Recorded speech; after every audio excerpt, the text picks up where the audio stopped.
Hello, my name is Ron Yonker, and I'm chairman of the Cobb County Board of Ethics. And this is a specially called meeting that was given a public notice.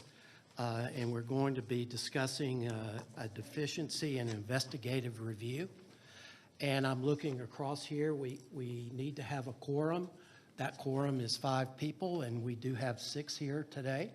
So we can proceed with that. Before we go any further, I'd like to have each of the board members introduce themselves and to also say who appointed you. So why don't we start over here with Cynthia. My name is Cynthia Smith, and I was appointed by Sheriff Craig Owens. My name is Larry Cernovitz, and I was appointed by Solicitor General Makia Metzger. And I am Ron Yonker, and I was appointed by Tanisha Phillips, State Court Clerk. Leilani Plendle, appointed by the Board of County Commissioners. Good afternoon. Tanya Bird, appointed by Cobb County Tax Commissioner Carla Jackson. Paul Camarillo, appointed by Cobb County Probate Judge Kelly Walk.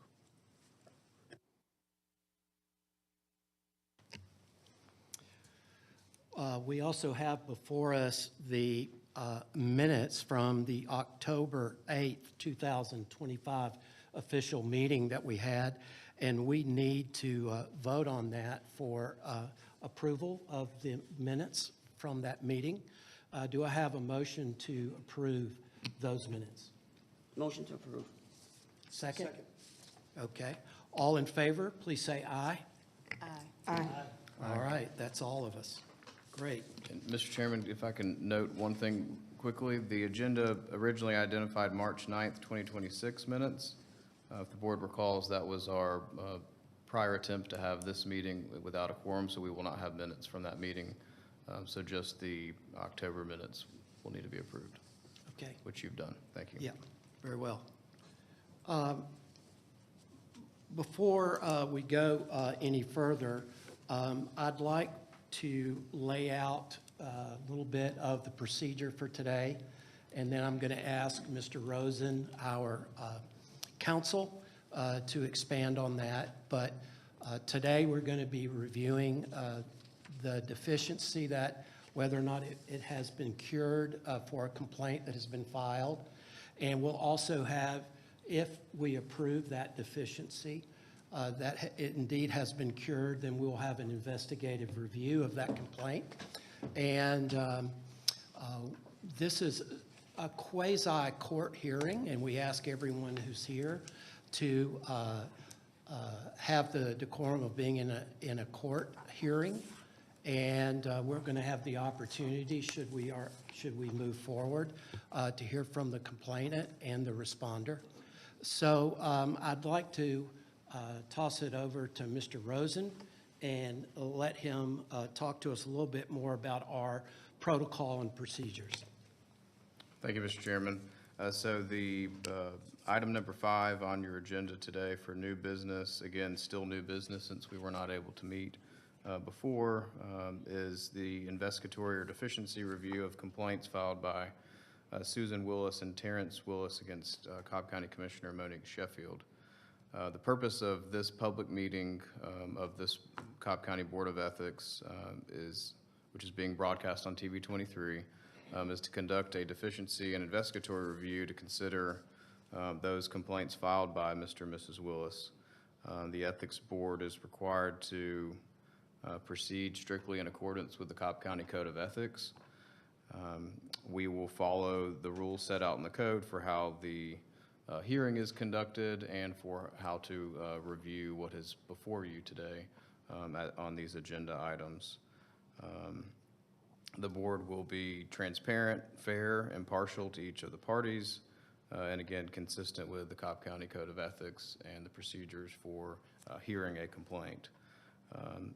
We're in a little bit of a different procedural posture based on last month's scheduled meeting and where we are today back with the Willis's complaints on the agenda. So I'll give a little bit of background of where we are to recap procedurally before I ask Mr. Chairman, you to take the matter back to have discussion on the threshold matters of deficiencies and timeliness.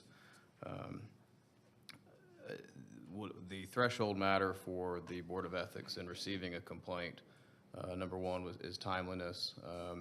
And after determining the timeliness was met in this case, reviewing the complaint for any potential deficiencies, the code outlines certain requirements that complaints are supposed to meet in order to be sufficient and not deficient. I notified Mr. and Mrs. Willis on February 17th, 2026 of believed technical deficiencies with the complaints that were filed. And the Code of Ethics in response provides a complainant the opportunity to respond to those identified deficiencies and gives them an opportunity to cure them.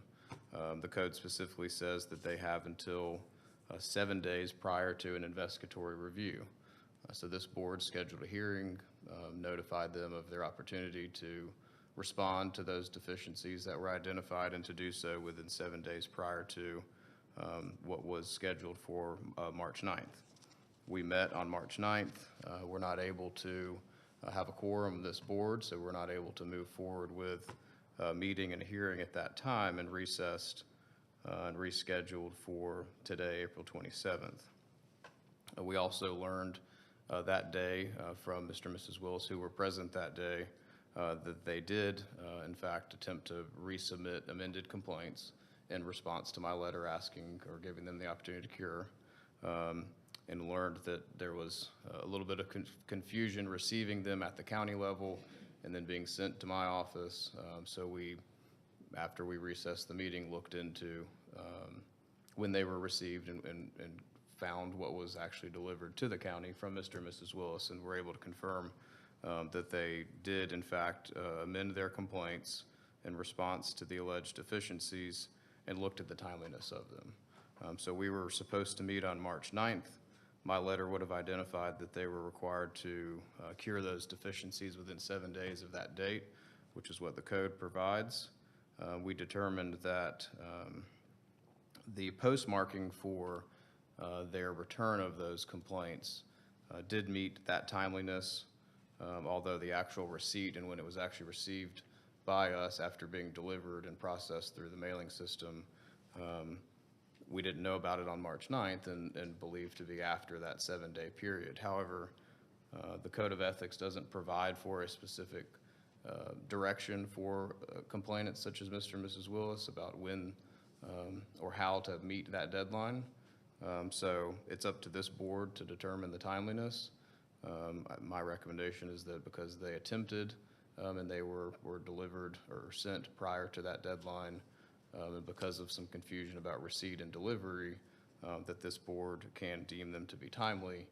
But again, that is something that the code provides for those deficiencies being determined, whether they're cured or not, to be determined by the board. And so that's part one, is the timeliness of those amended complaints. And then also this board needs to make the decision whether or not, if timely, the substance of them, did they cure the deficiencies that were identified to them, consistent with the Cobb County Code of Ethics.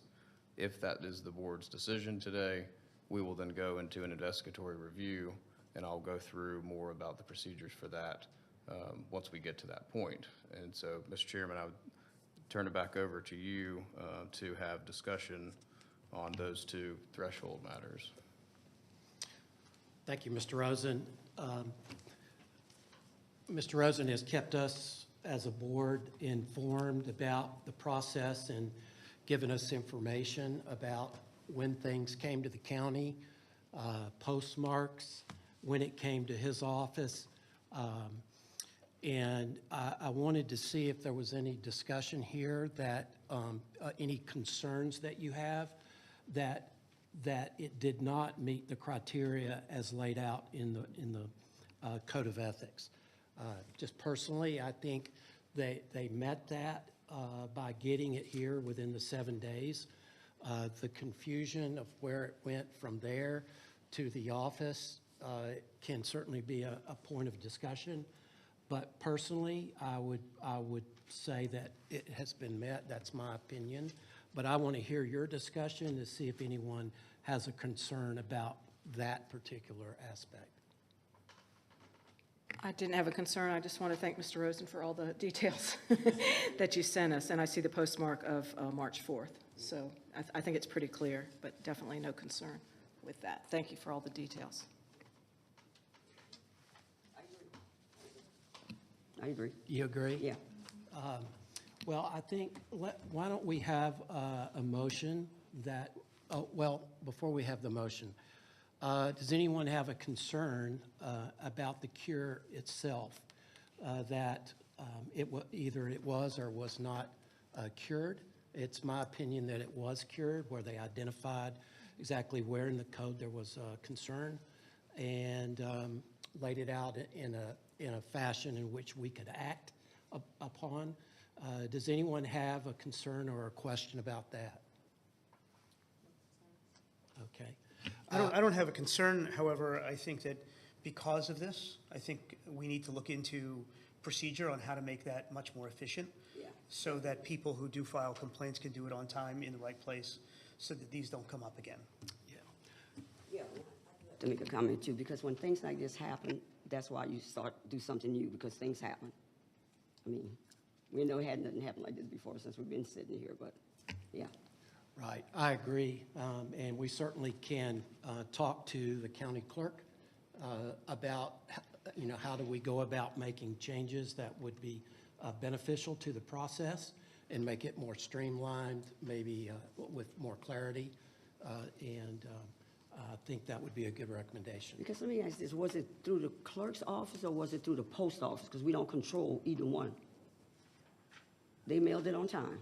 They postmarked it on time. But it did get somewhere else on time. That could be post office, that could be, Well, I believe it was the way it was addressed, and that's what we need to make more clear as to how it was addressed. It was Okay, addressed so- okay, to the Board of okay. Ethics with Mr. Rosen's name. Okay, And with so- Mr. Rosen being new, I think there was a confusion as to it Okay, coming to. yeah, and I know about that. So we don't know where it got lost in translation. Has nothing to do with the Okay. post office, Okay. yeah. But And we if I- should, we if I- need to clarify that. I'll clarify two things there. The certified mail date for the mailing that when they sent back their amended complaint was prior to the 7 days. I think it was February 25th. Okay. The county's internal receiving and processing of it was on March 3rd. And so the initial sending of the response Okay. was timely. The receipt here at the county would have been a day after what would have been 7 Gotcha. days prior to the 9th.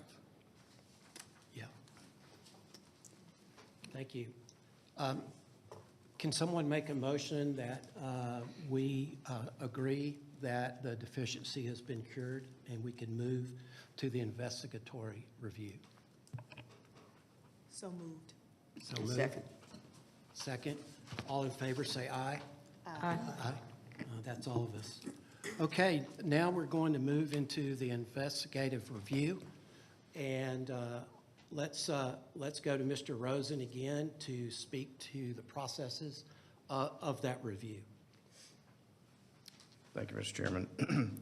So the next step when, under the code, when a complaint and in this case, reply in response to notified deficiencies is received is to conduct an investigatory review. This is not today an evidentiary hearing. This is a threshold, again, another threshold determination for this board to consider what has already been filed and to give Mr. and Mrs. Willis and Commissioner Sheffield, if she would like, a chance to speak to what has been filed in telling this board whether they believe and why they believe it should proceed to an actual evidentiary hearing. That is not today. Today is an initial investigatory review. These proceedings are again public. This board has not met before to discuss the complaints, deliberations, and a decision on moving forward or not to a evidentiary hearing are had in public today while we're here in this meeting. And this will be today the first occasion that the members will have to discuss the matter, and there has been, of course, no decisions by this board until then. The sole purpose, again, of this review is to determine whether, under the code, the standard is whether specific substantiated evidence from a credible source exists to support a reasonable belief that there has been a violation of the Cobb County Code of Ethics.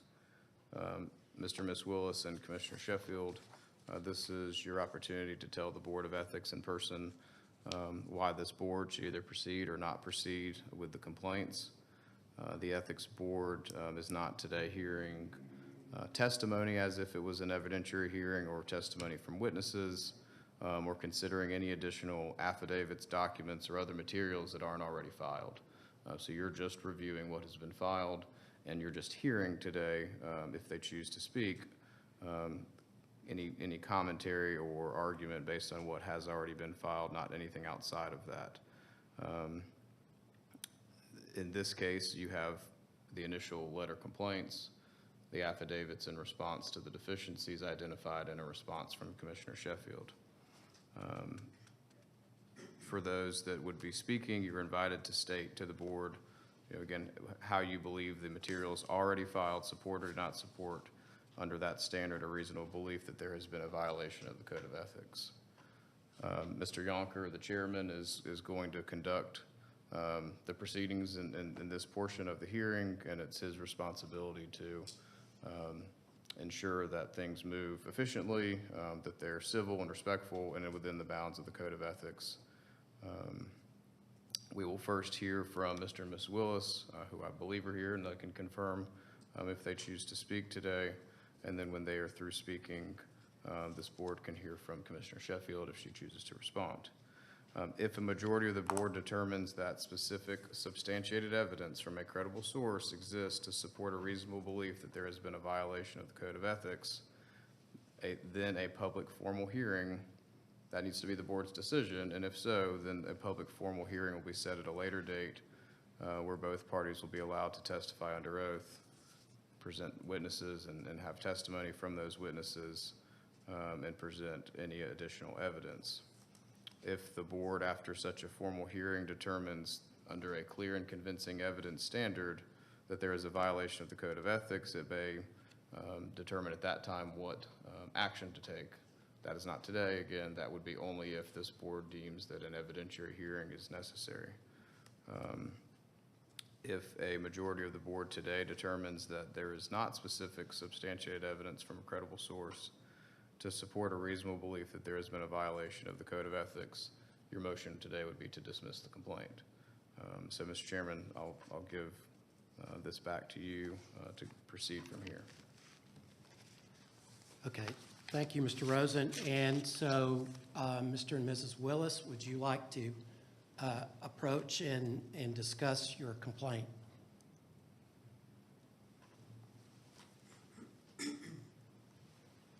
We have a microphone over here to my right. Thank you.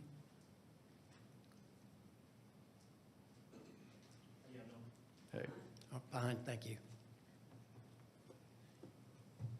Thank you for being here, and we look forward to hearing from you. And again, as Mr. Rosen said, it's pertaining to what you have filed. Okay, Yeah.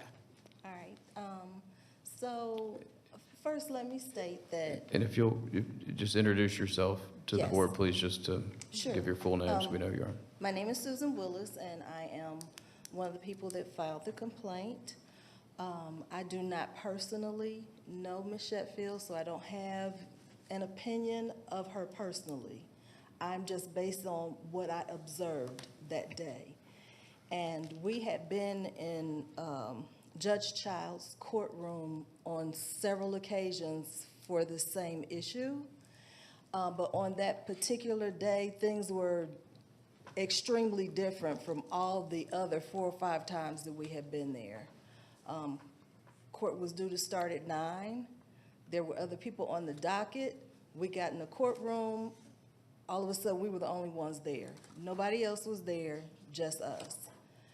Which that in of itself was weird, because we've been there multiple times, and now nobody else has shown up for court. And the judge started court extremely late. Court was supposed to start at 9 o'clock. It didn't start till about 9:30, 9:35. So, you know, we wondered, was it going to be canceled? Because it had been canceled before, but it was not canceled. It just started late. And in regards to Commissioner Sheffield, I just thought it was abnormal. I had never seen anybody come into the courtroom, go through the gate where, you know, where the respondents or whatever would normally sit. She came through there. She went right up, towards the judge's bench. She spoke to people, so I'm assuming, because I didn't know who she was at that time, that maybe she knew them, maybe she was going to be working up there. But then she came back, and she addressed the other party, and I was like, okay, so they must know each other, that's fine. But then the treatment that she received there was just different. Like, the sheriff had never, in all the times that I've been there and in other courtrooms, never offered anybody a glass of water and walked to them and gave them the glass.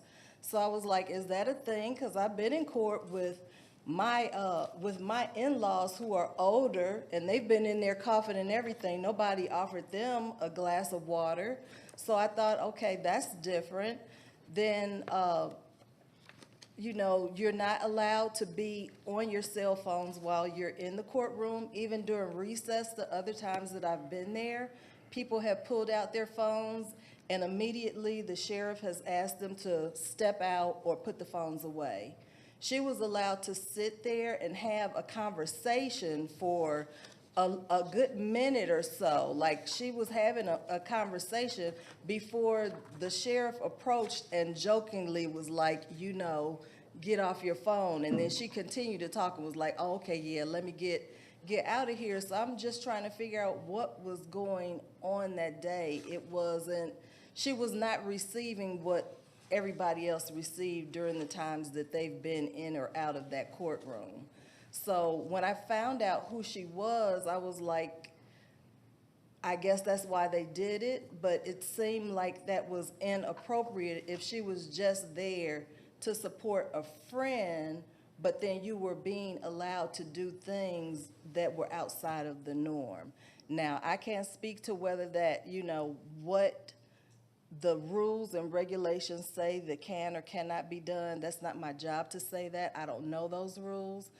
But that's for you guys to kind of determine, you know, was it appropriate or not?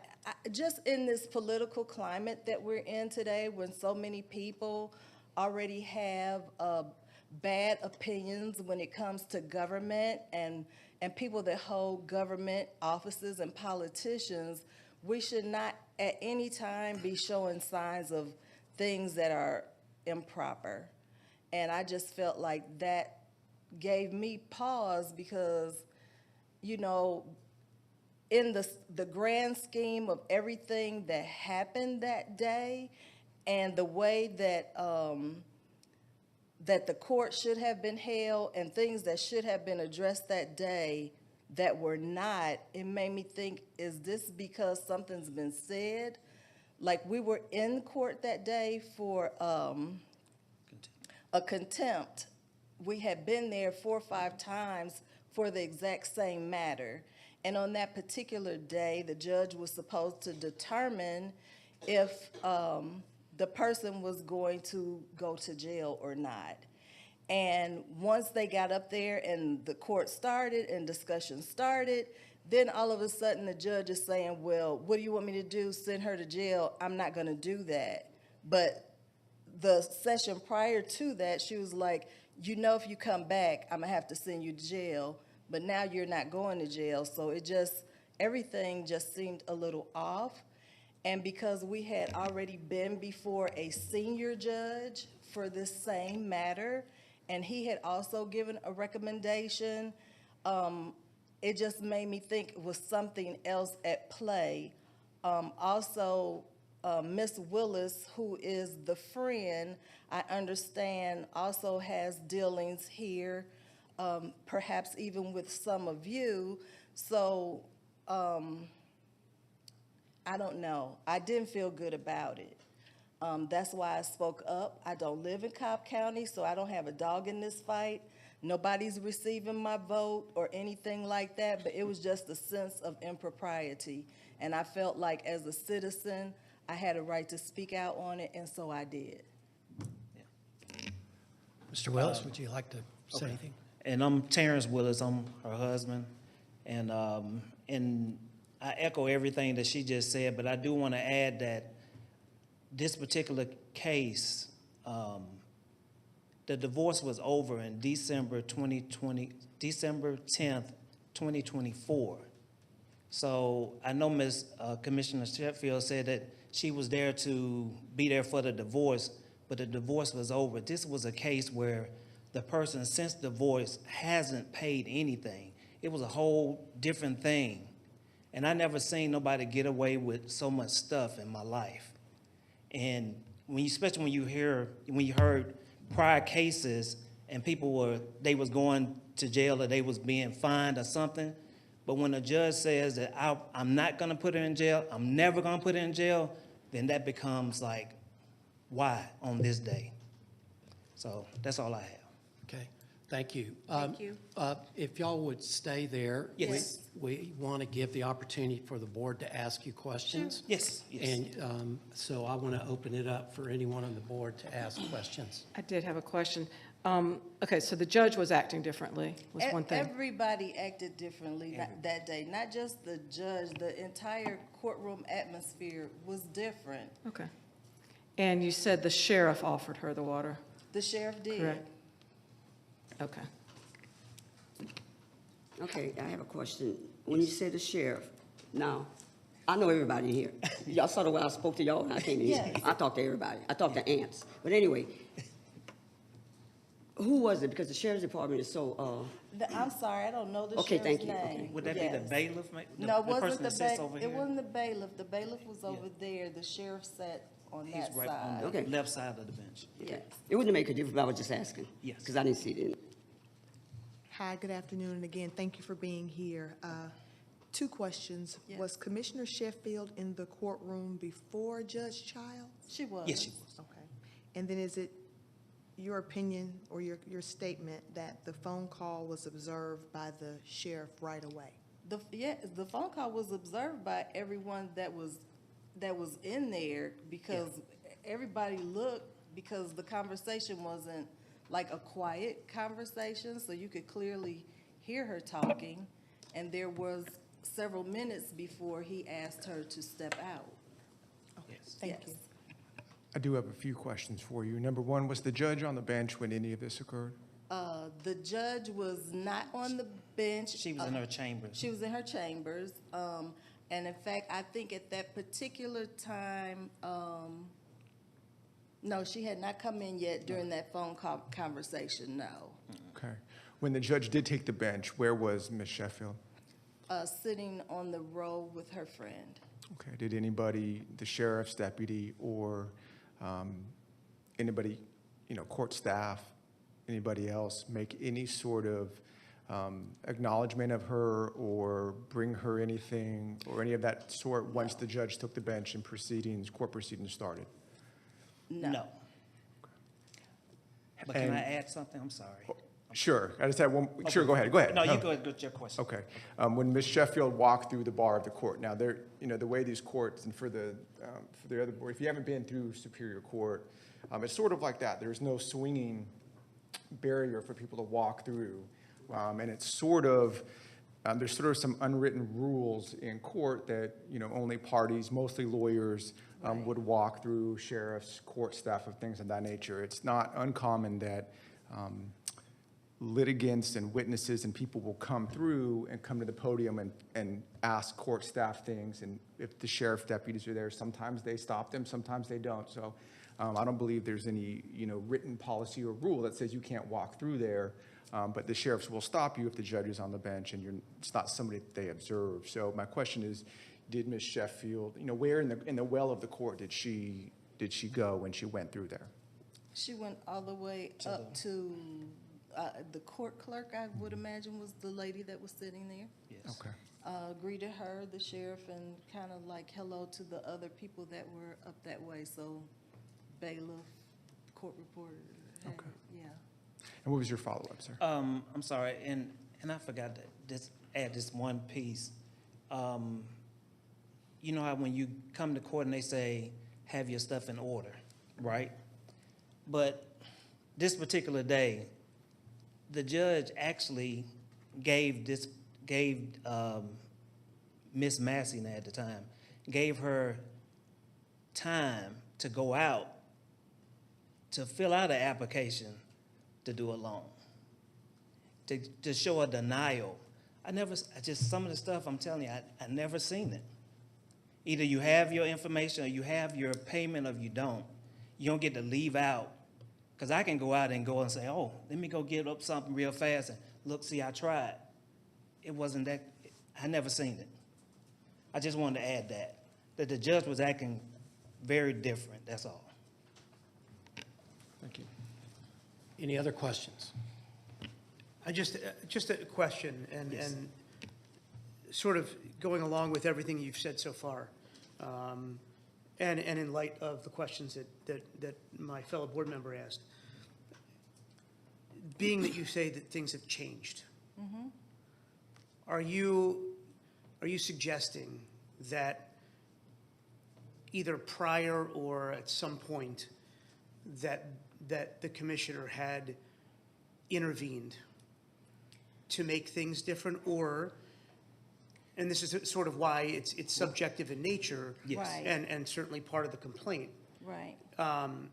or is this more an analysis of the way that the judge ran the courtroom that day, or something in between? Because I think that there's a difference when, and I think the question you asked, Paul, is, when she's sitting down when the judge had after the judge had walked in. Right. And there wasn't any communication at that time, or acknowledgement for that matter. What is your opinion then? So At it that would point. be hard to say whether they met or not. As I said, court was supposed to start at 9. The judge did not take that bench until about 9:30 or 9:35. Once the proceedings started, and she did ask Miss Massey if she had the payment that she was supposed to have that day, and she says, no, I don't have it, but I tried to get a loan, I was denied. She didn't have any paperwork, so the judge allowed a recess for her to go out and try to apply for it, but the thing is, if you're already supposed to have it, but anyway, that's neither here nor there. When the recess started, it was like they all left out. Miss Massey left out, Miss Sheffield left out, the judge left out. Was there communication? I can't say because I didn't follow anybody out. So I cannot say if there had been prior or, later conversations. I don't know. I do know, all I can say is Miss Massey holds several positions as well, dealing with Cobb County things. And she made it known. And she made it known in one of the court hearings. I'm part of this committee and that committee and that committee, and something that she's attached to. I know Ms. Sheffield was the one that helped her to be in that position. So I don't know if there's backroom conversations or not. I can't say because I wasn't privy to that. But it just looked very bad that particular day. Thank you. I have a question. Just trying to get some clarification. When you said that the sheriff jokingly talked with Commissioner Sheffield? Yeah. Could you be a little bit more specific? So- What do you mean by So she was jokingly? talking on her cell phone in the courtroom, even though it was recess, but even during recess, they do not allow people to be in there on their phones. You have to excuse yourself, right, if you want to be on your cell phone. Or they'll tell you, put the phone away. Or that's what they had done all the times prior for other people that had their phones out. The sheriff would come up and say, put your phone away. So he came over, and he was like, you can't be in here like that. Yeah. And I'm like, okay, he never was that nice to other people. He was like, hey, put the phone up. Matter of fact, my parents are like 80, right? their phone went off, and he was like, next time, I'm gonna take the phone. See, that's what I'm saying, direct. It wasn't nothing like that. Didn't have no respect for their age or anything, so it let me know that whoever comes in this courtroom, you already know the rules and the regulations. And especially if you are official, you're supposed to know the rules and the regulations. If I was one, I would know how to act. If I'm coming in there for a friend, I'm gonna sit down and be with my friend. Only way you'll know that I'm in there if you look at me and say, oh, that's Terrence Willis, commissioner. That's Terrence Willis, the president, whatever. So I'm making fun, but it's not funny because lives got changed because of that. Because you felt like you gave other people power that they shouldn't have. Thank you. Is there any place other than what you've written here that where you, and we want to stay with what you've written, but Yes. Are you implying in what you're writing here that she was in any kind of responsible role as a commissioner in that room? Besides my brother knowing who she was, we didn't know who she was, but I felt a sense of something when she walked in. Like a celebrity that came in and everybody, oh. Matter of fact, the guy that met the same with the sheriff, he gave her a folder and she said, well, I get what you laid on that one. Who do that in the court? Yeah, well, I don't think that was in your. Okay, yeah, well, Yeah. I'm sorry. Are there any other questions? Okay. Yes, sir. Oh, thank you very much. you. And, Well, you want to stay here? no, you can go back Okay. and. Thank you. Thank you. To your Thank seat. you so much for listening. Okay, Commissioner Sheffield, we'd love the opportunity for you to speak if you'd like.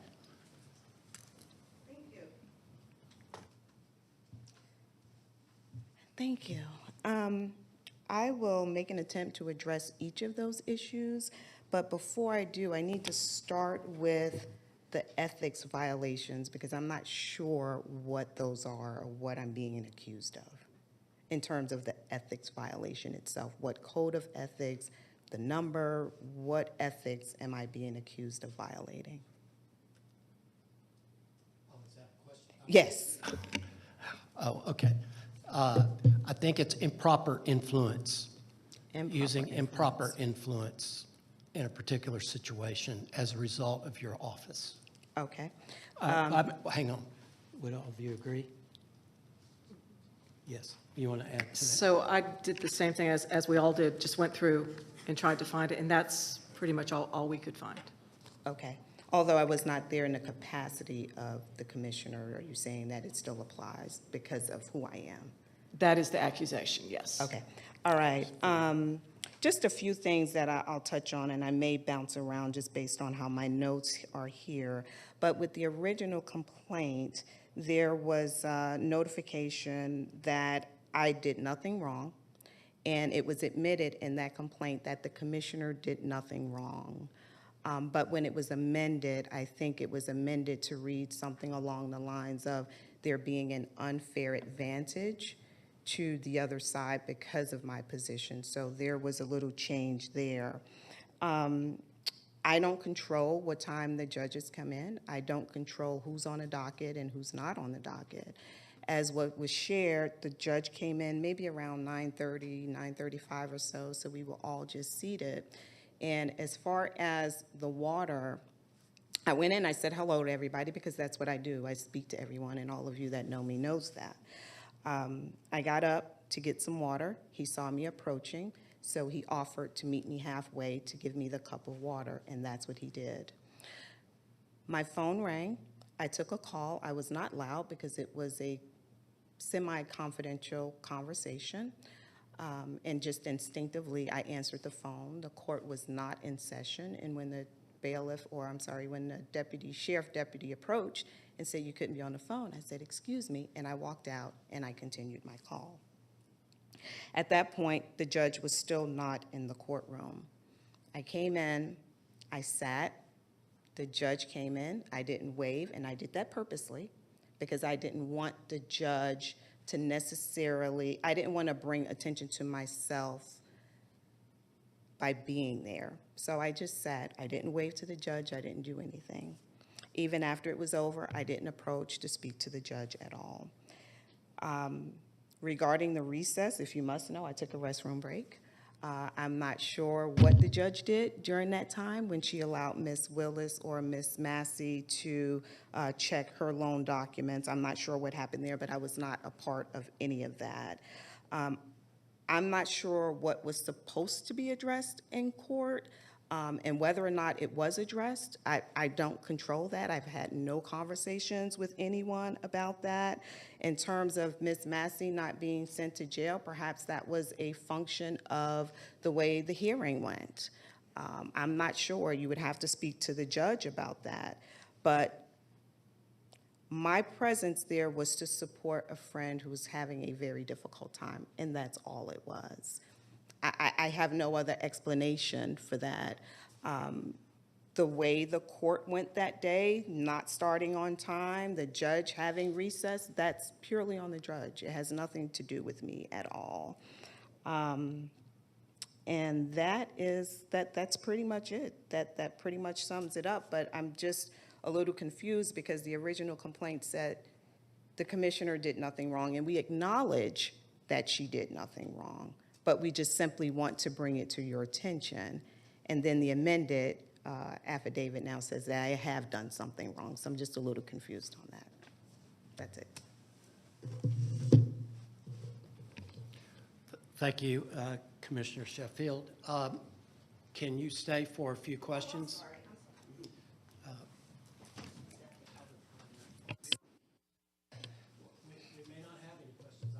Oh, okay, you're right. My apologies. Yeah, sure. Sorry, good afternoon. I do have Good one afternoon, question. sure.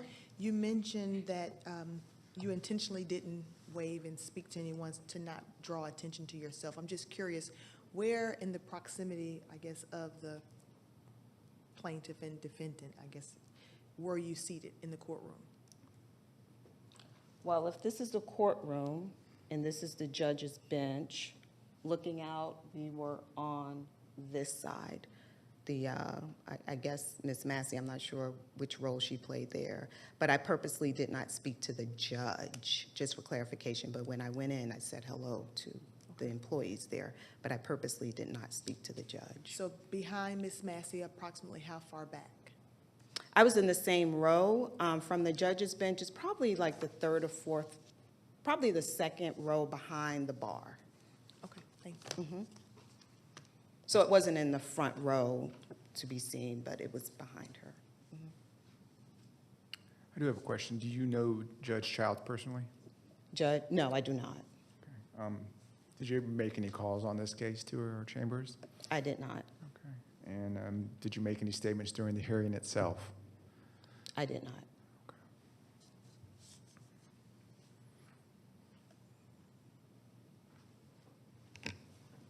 Any other questions? Okay, thank you. All right, thank you for your Commissioner time. Sheffield. Thank.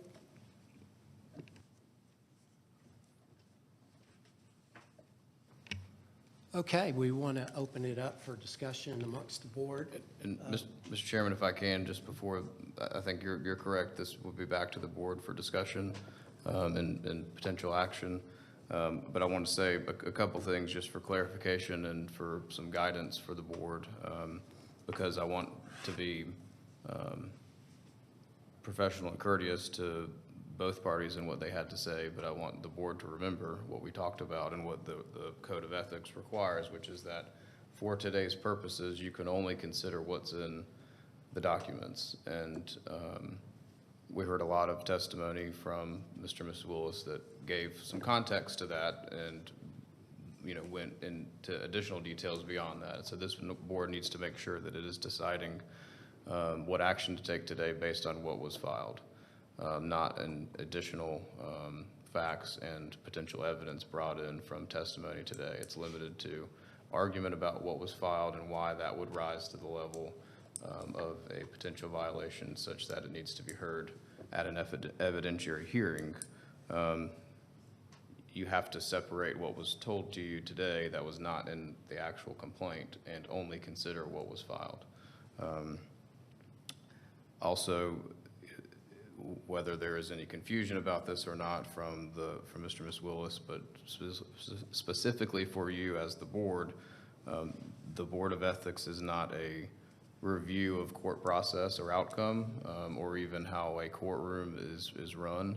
I think there was testimony of lives changed because of it. I think that this board needs to be careful to know that, for one, again, it's evidence that was in the complaints, and it's only those items that are under this board's authority, which is to review whether there's the potential for a violation by Commissioner Sheffield, not whether something happened in the courtroom that was a bad outcome for a party. And so I want to make sure that those two things are clarified, so that I'm helping guide you to what is within the code of ethics, which is where this board needs to operate. Thank you. Thank you, Mr. Rosen. Okay. Clearly, this has been a little bit of an unusual case for us as a board in that we went both through the deficiency process and now the investigative review in one meeting. I agree with Mr. Rosen about focusing in on what we saw in writing, and I wrestle with our wording that's in our code of ethics in being literal about the influence that a commissioner, really the improper influence in a given situation, but as a role as a commissioner. And this was a personal meeting, personal encounter in the courtroom. And so I'm inclined to say for a big part of this, we've got to get to the place where we say that that action or behavior was consistent with a commissioner in their office. That's kind of where I am coming from. I just wanted to kind of throw that out, and I would welcome discussion about what your thoughts are currently. Okay, I have one. I'm kind of embarrassed, but I'm not. A little confusion. Ms. Sheffield said, and I got to clarify something in my head. She did say, and I saw it myself, because maybe I'm confused, I must have missed something, that I did read everything that the Willises talked about, but initially, the paperwork I saw, they know there was no evidence of violations, but they wanted to note it. Okay, I saw that. And I just heard Ms. Sheffield say for the first time that now it's an improper influence on unfair advantage. When did that change? Maybe I missed something. I'm talking to the board, really, because we have to be transparent to everybody. Did I miss something? That's two different things there. I was going to take note that in the original complaint, That's what I'm talking, okay. right, and I think, because that's actually what I'm Exactly. struggling with as well. Okay. And I was actually going to ask if, for Okay. procedure, in asking just for clarification from the Willises on this, which is, in the original complaint, it said, you're right, we've noted this, and Yeah. not necessarily that you're going to do anything with it, But you just just wanted wanna to do note it it. and note it, yeah. And then it shifted to So I missed something. include the four pieces within here, but understanding that our code of ethics only deals with one, particularly when it comes to influence. So curious on really for the Willises on what they actually want to come from this, and what would make them feel good, with this, albeit, the other piece of was there or was there not Yeah, because I think we need to. improper influence, right? Yeah, well, that too, but I think we need to be, I hate to use the word fair, but it is fair to everybody, because I've only known that they wanted this, no matter when it came in, that they wanted this duly noted, that there were no ethical violation. Did anybody come back? Because I missed it as a board member. You know what I'm trying to say? I'm not trying to put anything in there, but I know what I saw. Did I miss something where it became unfair advantage, whatever words, the improper influence? When did he come back and say that? I mean, because Ms. Sheffield said it Can I read the code, just to clarify? And I thank you, Mr. Rosen, for bringing us back to. Yes. We are going by the Code of Ethics. Section 252, I believe that was the question. What are we addressing? Improper use of office, harassment, and improper influence. I won't read the whole thing, but Part A, an officer shall not intentionally use the office or official title or position for the officer's own personal gain or that of another. And also mentions Part C, no officer shall improperly influence any public official to violate the standards of ethical conduct set forth in this ethics code. So I believe that is what we are addressing, Okay, wait, 252. okay, let me say this. I think what you're doing is, and we're the board, we gotta talk amongst, I think you just probably all missing my point. Initially, when we came here, when we had the snafu last time, and if I missed something as a board member, and everybody could speak up, I read the paperwork, but I am human too, where we were coming here, but we couldn't do what we needed to do because of March the 9th. It was that the Willises wanted it recognized, they wanted it noted, which is understandable for anything, but there was no violation. When did we change it to a violation? That's what I'm asking. We're talking to ourselves, and we have to. Part of their curing process was there was no identification of where there was a violation of the code. Okay. And in their curing, they identified that. Okay, I think we're both saying the same thing, but I missed the bottom part. Does that make sense? Because you're saying the same thing, we're just saying it in a different way. Okay. No, so no, I understand what Ron is saying. They had to identify a particular section of the code So, in okay, order to cure the deficiency. Okay. So that's where that's coming from. It may or may not be what their Okay, intended outcome is, but in order for it to be noted, they had to recite a section of the code.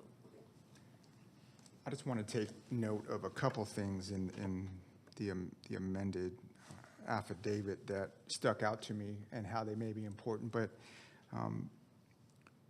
it's stated that this was all happening prior to Ms. Honorable Childs entering the courtroom.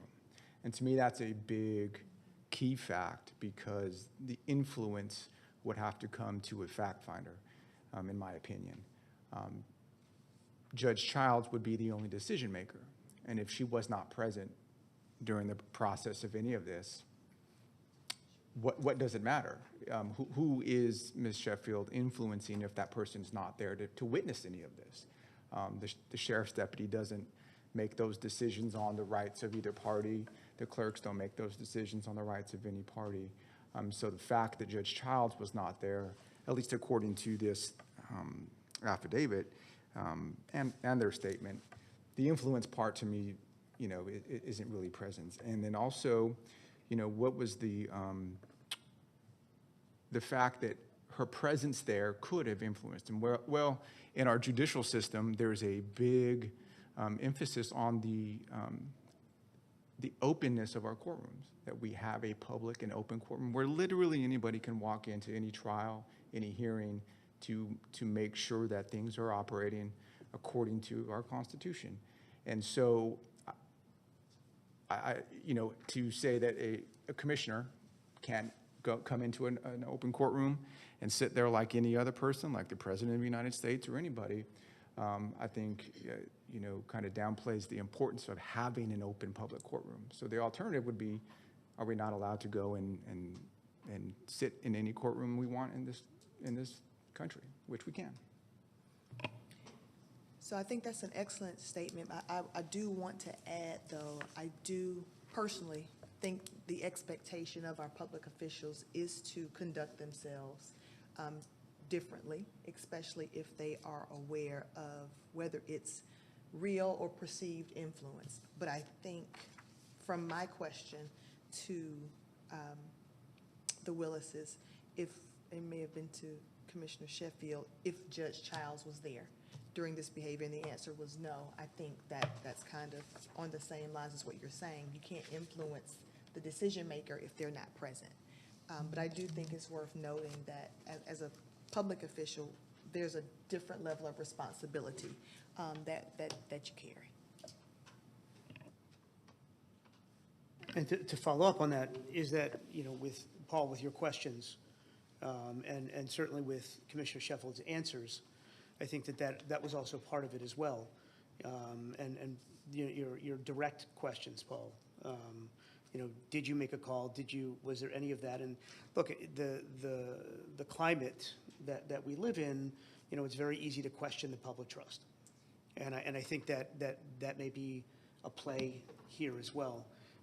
But if there was no judge in the courtroom and there was no calls, and we have to, in some ways, what do we trust in the world, then there was no then influence, in my opinion, as well at that point, based on the evidence that we have.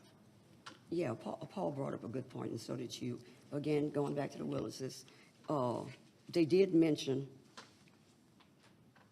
something, the process, the step of the 4 times they've been here, and then the last time when Ms. Sheffield was here. So I think, you know what, based on you guys, we all use different language, optics. And because it's politics, everything's politics, optics. But we can't go by optics. I'm gonna tell you right now, I'm still lost. I know how we've done this before. We've been for 4 years, or 6 now for me. I might have missed, because we have to talk to people that send things to us. There's no number for it, there's no code of ethics for it. But we have to give them the respect to address it and say there's none. I don't remember seeing influence in there or improper. So I'm not going from one side or the other. I just saw where it said that I wanted to bring it to your attention, to you guys, to our attention. Ms. Sheffield did nothing wrong, but we're going to bring it to your attention. I missed something with the influence as a board member, and I'm not embarrassed to say it. Do you get what I'm saying? Yeah, and that was in the first. Okay. That was in the first complaint. The Gotcha. second Gotcha, okay. complaint spells it out on the second page. Okay, that's what I missed. Okay, because I'm still thinking, now you see where I'm at? Sometimes it takes a long time to get there, but you know what? Because when she said it, I was surprised that it was something else. It says, use of official position to secure privileges not available to others. Okay, but what made us changes from the first to the second? I guess I missed that too, so I don't miss much. Well, it is there, they have the opportunity to cure the deficiency. Okay, And that was one of the deficiencies. There was not pointing to anything in the code. okay, explain, who has the opportunity to cure the deficiency? The one who brought the complaint. Okay, okay. Yeah, and if I can clarify and respond, so that was a part of the process that when we sent the letter to them identifying that Okay, there were deficiencies in the complaint. I remember The that now. code then Okay. allows them 7 days prior to remember the that hearing part. to cure those deficiencies. The original letter complaint is where they stated, do not allege intent or wrongdoing, the comments that you've talked about. When they responded and filed the amended complaint, although not actually citing to sections of the code, that's where they, for the first time, had said anything about a specific type of violation. Okay, thank you. That's Even though the not answer. pointing Okay. to a I'm specific just- yeah, okay. section in the code. Thank you.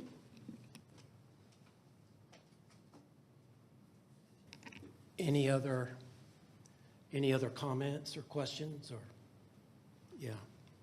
Well, our decision is either no or yes in moving forward.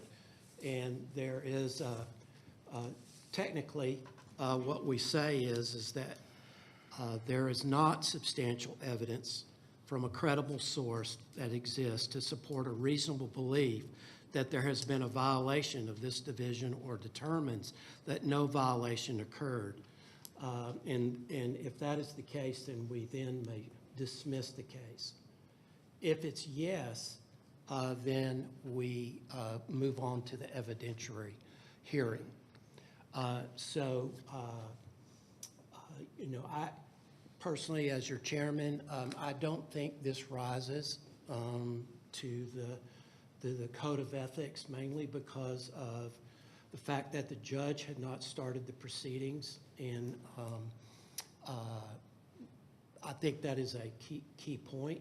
And in the testimony that we saw, that, of course, she said that she had no communication with the judge. For me, that is an important aspect. I do appreciate Sonia's comment about, called to a higher standard as a commissioner, but did it violate the code of ethics? That's really what we're looking at, right? And did it reach that threshold? And for me, I'm not there. I And, second that. I mean, great question, great, I do too. I mean, can't prove, gotta prove something. Yeah. Would anyone like to make a motion? Paul? I'll move to dismiss this complaint. It's not substantiated by evidence. Okay. So we have a motion to dismiss the complaint because there is not sufficient evidence. I second that motion. Second that motion. All in favor, say aye. Aye. That's all of us. So the complaint is dismissed.